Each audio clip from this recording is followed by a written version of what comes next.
नमस्कार, मैं हूं विकास भदौरिया और आप देख रहे हैं न्यूज़ हेडक्वार्टर। खबरों के सिलसिले को हम आगे बढ़ाएंगे और आधे घंटे में अगले हम आपको देश दुनिया की तमाम महत्वपूर्ण खबरें 1 मिनट के भीतर परोसेंगे। तो चलिए पहली खबर की शुरुआत कर लेते हैं। खुरुआ ये खबर जो है वो दिल्ली से सटे हरियाणा के गुरुग्राम की है। यहाँ हैरान करने वाली खबर आई है। मशहूर रेडियो जॉकी और इंस्टाग्राम इन्फ्लुएंसर सिमरन की संदिग्ध हालत में यहाँ मौत हो गई है। बताया जा रहा है कि उन्होंने खुदकुशी कर ली। Hello everybody are listening to अपनी यानी कि जम्मू की धड़कन पटाखा सिमरन कौर। आरजे सिमरन दिल्ली से सटे हरियाणा के गुरुग्राम में सेक्टर 47 के एक फ्लैट में अपने दोस्त के साथ रहती थी।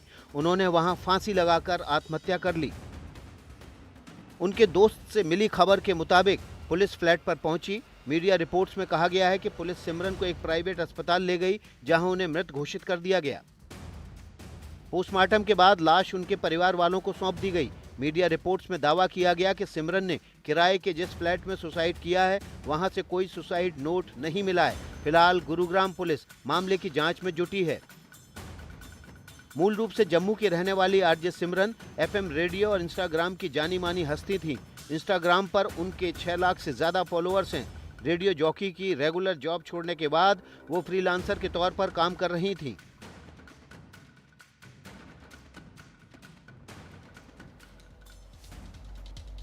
गुरुग्राम से चलते हैं सीधे तमिलनाडु। एक तरफ फिल्म पुष्पा 2 बॉक्स ऑफिस पर कामयाबी की नई कहानियां लिख रही है, तो दूसरी तरफ फिल्म के सुपरस्टार सितारे अल्लू अर्जुन की मुश्किलें कम होने का नाम नहीं ले रही।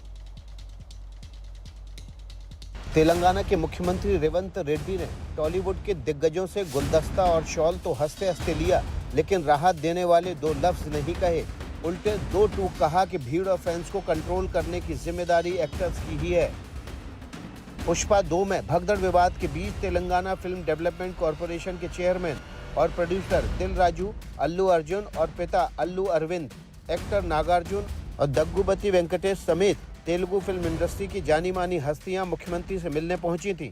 इस दौरान सीएम रेवंत रेड्डी ने कहा कि कानून व्यवस्था से कोई समझौता नहीं किया जाएगा। फिल्म इंडस्ट्री को अपनी जिम्मेदारी समझनी चाहिए। इस मामले में बीजेपी और कांग्रेस अब आमने सामने हैं। अल्लू अर्जुन को सपोर्ट कर रही बीजेपी का आरोप है कि कांग्रेस इस मामले में राजनीति कर रही है। हैदराबाद में 4 दिसंबर को फिल्म पुष्पा 2 की स्क्रीनिंग के दौरान मची भगदड़ में एक महिला की मौत हो गई थी। इस मामले में पुलिस ने अल्लू अर्जुन को भी आरोपी बनाया है। तमिलनाडु से दिल्ली आते हैं और दिल्ली की राजनीति की बात कर लेते हैं। दिल्ली में अलग अलग चुनाव लड़ रहे कांग्रेस और आम आदमी पार्टी की सियासी तकरार ने आज सारे पुराने रिकॉर्ड तोड़ दिए। आम आदमी पार्टी ने कांग्रेस पर बीजेपी से मिली भगत का इल्जाम लगा दिया और कहा कि वो कांग्रेस को इंडिया अलायंस से बाहर करने के लिए दूसरी पार्टियों से बात करेगी। कांग्रेस के खिलाफ जंग का ये नया मोर्चा दिल्ली के मुख्यमंत्री आतिशी और आम आदमी पार्टी के सांसद संजय सिंह ने खोला है।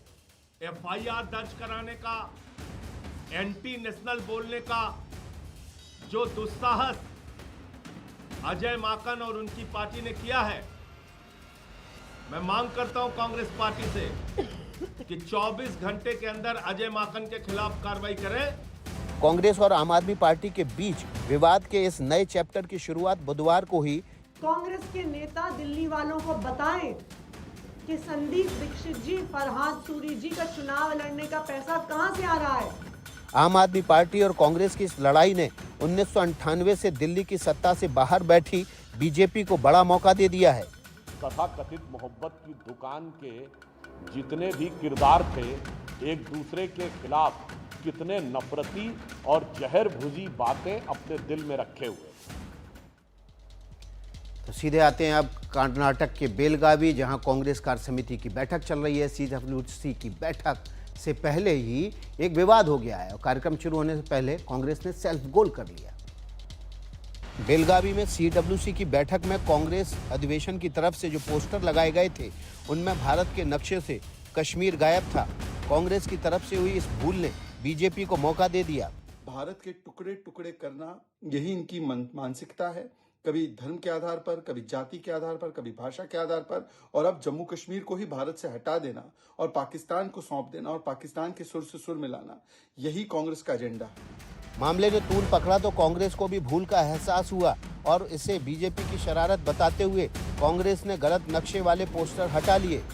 राहुल गांधी जी ने 12 फरवरी 2020 को ट्वीट किया, कोरोना के समय, जब कोरोना शुरुआत हो रही थी, एक बार फिर उसमें पाक अधिकृत कश्मीर और अक्साई चीन गायब था।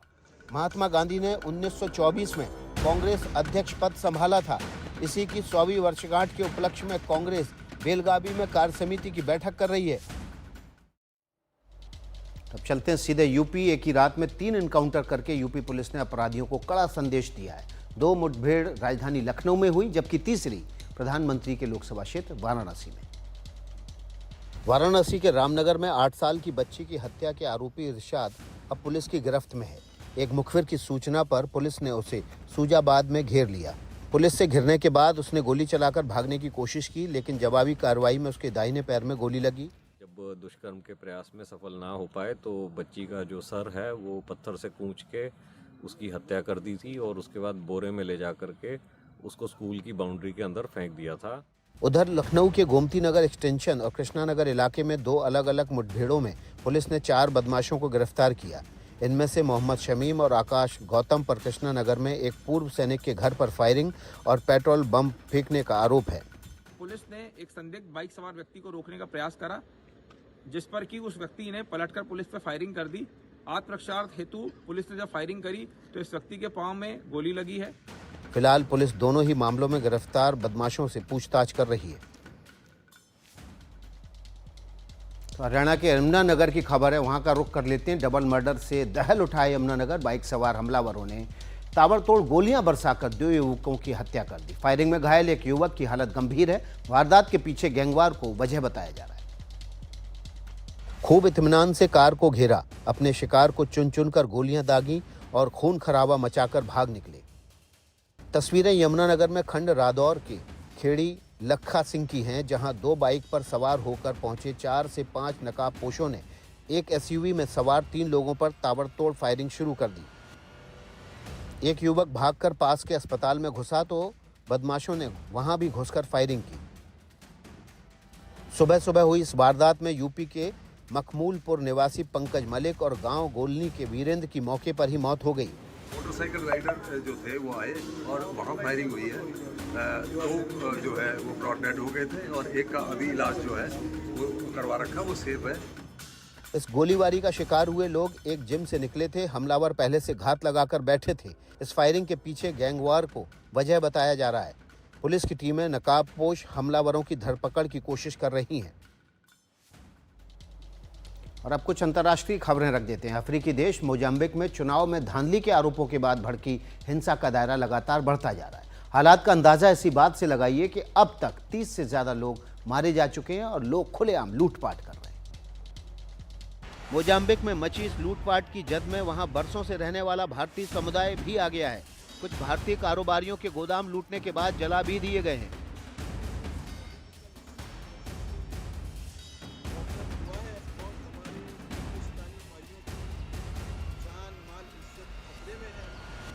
मोजाम्बिक के पुलिस चीफ ने बताया कि सरकार विरोधी प्रदर्शनकारियों का एक समूह बुधवार को राजधानी मापुटो की जेल के पास पहुंच गया। कैदियों ने इसका फायदा उठाया और जेल की दीवारें फांदकर भाग गया। इस दौरान जेल प्रशासन से झड़प में 33 कैदियों की मौत हो गई। अफ्रीकी देश मोजाम्बिक में हुई जबरदस्त हिंसा में अब तक 30 से ज्यादा लोग मारे जा चुके हैं। मोजाम्बिक में हर जगह अफरा तफरी मची हुई है। विरोध प्रदर्शन और हंगामों के बीच सैकड़ों कैदी जेल से भाग खड़े हुए हैं। इस बीच खबर आ रही है कि हिंसा का शिकार भारतीय भी बने हैं। मोजाम्बिक में कई भारतीयों को लूट लिया गया है। भारतीय कारोबारियों के गोदाम लूटने के बाद जला भी दिए गए हैं।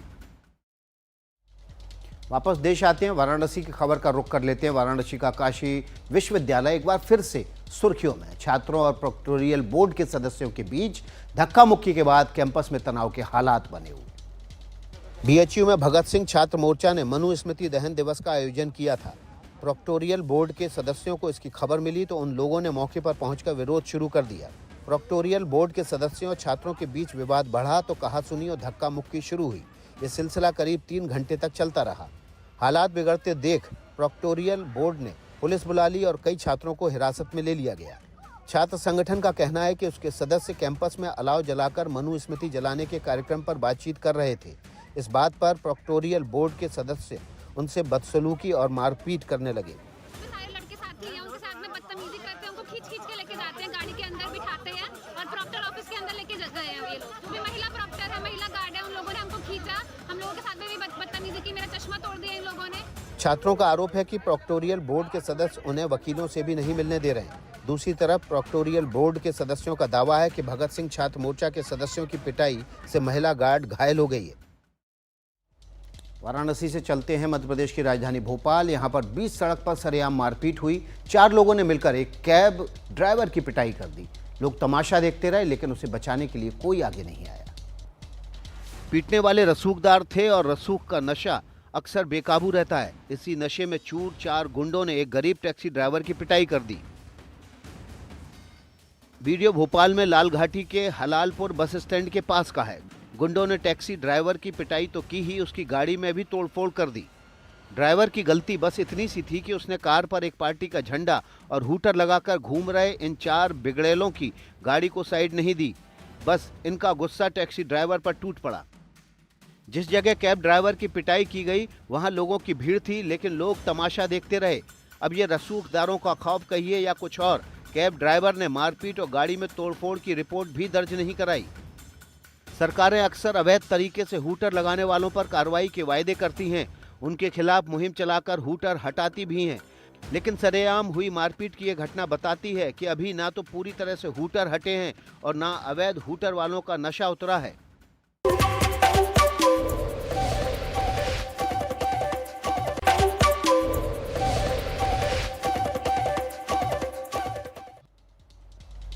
ब्रेक के बाद न्यूज़ हेडक्वार्टर में आपका फिर से स्वागत है। खबरों के सिलसिले को आगे बढ़ा लेते हैं और सीधे चलते हैं अमेरिका की राजधानी वाशिंगटन। व्हाइट हाउस में अमेरिका के राष्ट्रपति रहते हुए, काम करते हुए क्रिसमस पर वहां की तस्वीरें तो आपने कई बार देखी होंगी, लेकिन क्रिसमस पर वहां की सैर आपने शायद पहले नहीं देखी होगी।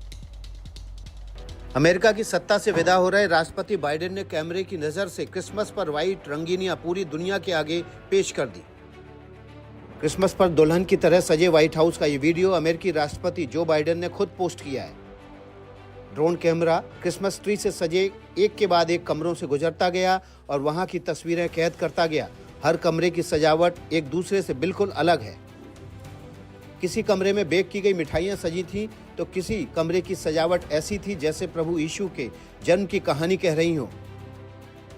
क्रिसमस पर व्हाइट हाउस को क्रिसमस ट्री से सजाने की परंपरा सिर्फ एक बार 1901 में जब थियोडोर रूजवेल्ट का शासन था तब टूटी थी, वरना इसे हर साल इसी तरह सजाया जाता रहा है। इस वीडियो में नरेटर की भूमिका खुद प्रेसिडेंट बाइडेन ने निभाई है। लोगों को क्रिसमस की शुभकामनाएं दी और अमेरिका को शांति और एकता का संदेश भी दिया। बाइडेन 20 जनवरी को अमेरिका के राष्ट्रपति की कुर्सी ट्रंप को सौंपने वाले हैं। हेलो मोटो। Motorola, India's leading 5G smartphone brand. तो न्यूज़ हेडक्वार्टर में वक्त हो चला है Motorola video of the day का।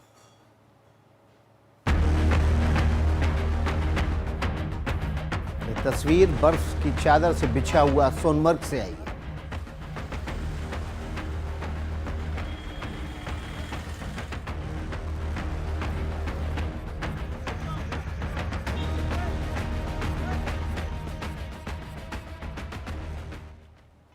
मेरे साथ न्यूज़ हेडक्वार्टर में आज इतना ही। आगे खबरों का सिलसिला देखिए अखिलेश शर्मा के साथ।